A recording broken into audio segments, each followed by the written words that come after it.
Hello guys and welcome back to another video, and I'm recording episodes 18, 19, and 20 all at the same time, like back to back to back.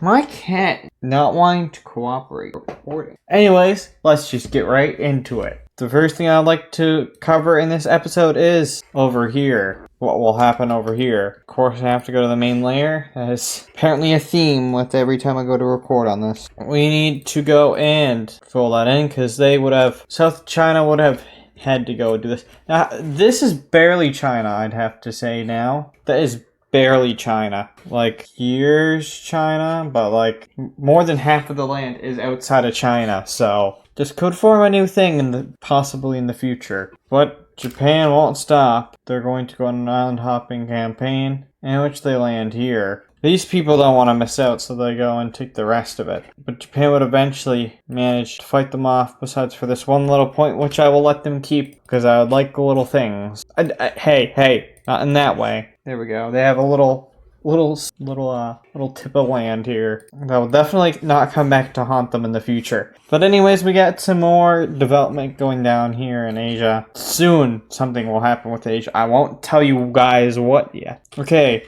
the British, they're going to do a nasty thing. A nasty thing. They're going to go around and bombard people like they're going to be meanies. Absolute meanies. I mean, like, you think of something better than a meanie, and they're meaner than that. They're going to do some naval trickery around there, around here as well. Around there, you know. Just trying to solidify their control a bit better, you know. Just being a big old bully. And they're also going to be taking control right here, and they would eventually slip up and get a coalition formed against them. So yikes. Let's see how the policies and diplomacy of Europe will change here. Actually, we'll have this as the First World War. So, who's going to join what side is the question. We know the British is on one side. Who's going to join the coalition? Obviously them, obviously the Merchant Empire. I'd have to say also the Vikings. I'll just go with the Russians being just randomly not doing what the rest are doing. I feel like they'd want to expand in other parts of Europe. They're going to go blue. They're going to be forced to be blue. Italy's gonna go red in hopes they can regain lost territory. They're obviously going blue. They're obviously blue already. Now, what will happen here? I'm honestly gonna say blue to gain land from the British. They're gonna be neutral. I feel like they'd also be... I feel like they go red. Because if the British squish, they can get more land in Africa. This is gonna be the borders of the war, Technically, this is a world war. Let's just get right into the war. This is going to be a major war in the series, and it's not even the finale yet of this season. We see the first landing done by the British over here in Europe, which will go successfully in their favor. Good for them. Italy is going to push up, but just barely from the shockwave of the war, and that's pretty much as far as they can get. They're extremely weak, but they're hoping to gain lost territory. The Vikings would do a naval battle here, with the British Navy being there. They'd eventually get pushed back, but with more and more ships, I believe that they could push through and get a naval landing in the main land. Now, this would cause a panic because if they get the capital, the war is over.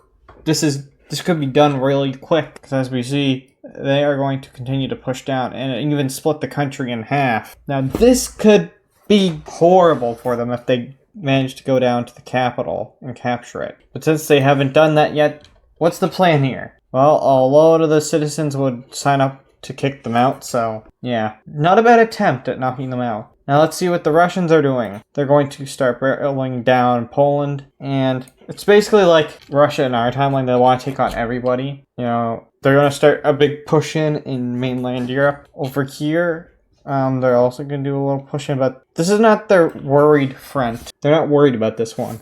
They're mainly worried about knocking out Germany, Poland, the yellow team, that stuff. They're not worried about this front. Nobody really lives up here, so it's not worthy for any side to invade from there. But eventually with the British, the morale will go down and they will be pushed out of mainland Europe. From here, Italy will be pushed into, and the capital will fall. Yeah, has fallen. Italia can't last in any war they go into. They will instantly lose. They need to realize that. And if the blue team wins, then they are snapped out of existence. Like, they are snapped. So they better hope that the red team clutches up. And clutch up they will. The Russians would manage to push in and capture Berlin. From there, they split it into two and managed to push through the front. They'd send a division up into modern-day Denmark, which they would capture really quickly. The British would eventually get, a load of troops, and they'd go part 2 on this. But what is happening elsewhere? This is mainland Europe. What is going on in other parts of the world? Obviously here, Africa is going to go into the blue team's favor, because there's not many people down here, but the blue team has a large presence. Other than, Ethiopia would have their time to push up and do what they want. Yeah, Ethiopia does what they want. The lesson in this. So, yikes, this is looking like the world's deadliest war here. But now, actually, the British would send down a fleet, they would stop the funding from here, but they can just go around. So, yikes. It looks bad for the British, but we'll see how they do. The Russian army is fully mobilized, and they are pushing in. They managed to barrel down Poland and get them out of the war. From here, Germany's looking, they're like, uh-oh, this is going to go bad, as they get pushed back. And now, Europe is going to go into their favor now. If the host country falls, I feel like their colonies would fall too. So the Germans won't surrender. It's a very bad thing to do in this, but eventually they will fall, meaning their colony has to fall with them. Yikes. They managed to push up there still. They do what they want. And from here, they push down with the mountains, mountains. And they managed to re-liberate Italia, which is good for them, They'd have a higher stance in the peace deal. And now they have to knock out the yellow team. It wouldn't be easy, but I feel like they managed to knock them out. The Merchant Empire is going to send a bunch of troops up to Europe. And yeah, their hopes is to liberate everything, but that goes horribly. So that's for up here. They will do great land gains up here. And the Germans are partially back in the game, but not for long. And now Russian focus will be over here. With the new naval landing, they'd eventually capture their capital. You can capture their capital, but yeah, they still have more land. But eventually, the Vikings would have to fall. They don't have any colonies in anywheres. Yeah, they don't have any colonies anywheres. Yeah, so Ethiopia will bully the Merchant Empire quite a bit. They managed to go on a trip around here and bully around. They'd managed to, with British help, push towards the capital. And they captured the capital of that country and it would fall. Now, it's looking really like a red team victory, despite all the odds. Can't do that front, do this front. Wow. This is a big victory for the red team. This war's gonna go in their favor. Hooray. And, the Merchant Empire would eventually be forced into surrendering, They'd rather gain more favor in the peace deal than not. So, everybody would surrender. And now we'd have to take a gander at what the peace deal will look like over here in Europe. The first major difference is going to be between Russia and Poland. Russia will take these lands, and Poland's not doing that well. As you can clearly see, they will take land from the Vikings, of course, to secure their capital, all that jazz. Pretty cool. Poland is not doing good, but Italia gets some land. This land isn't very organized, though. Like, they just it's like the Europeans almost drew just a random alliance.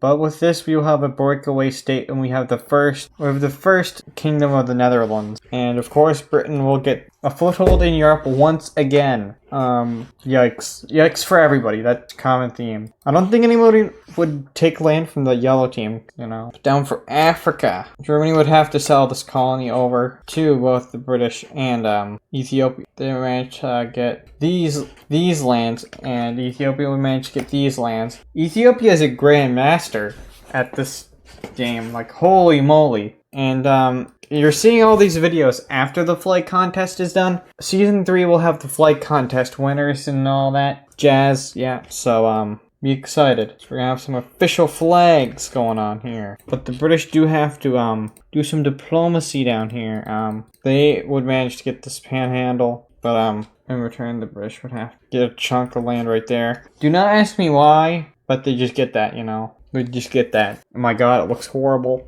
It looks horrible. I love it. But that is the changes, other than I need to color in the Netherlands. I'll do that off camera in between episodes, which is going to be pretty fast considering I'm recording 3 episodes back to back to back. Anyways, if you like this episode, make sure to hit that like button. If you really liked it, then make sure to subscribe, and I'll see you guys in another episode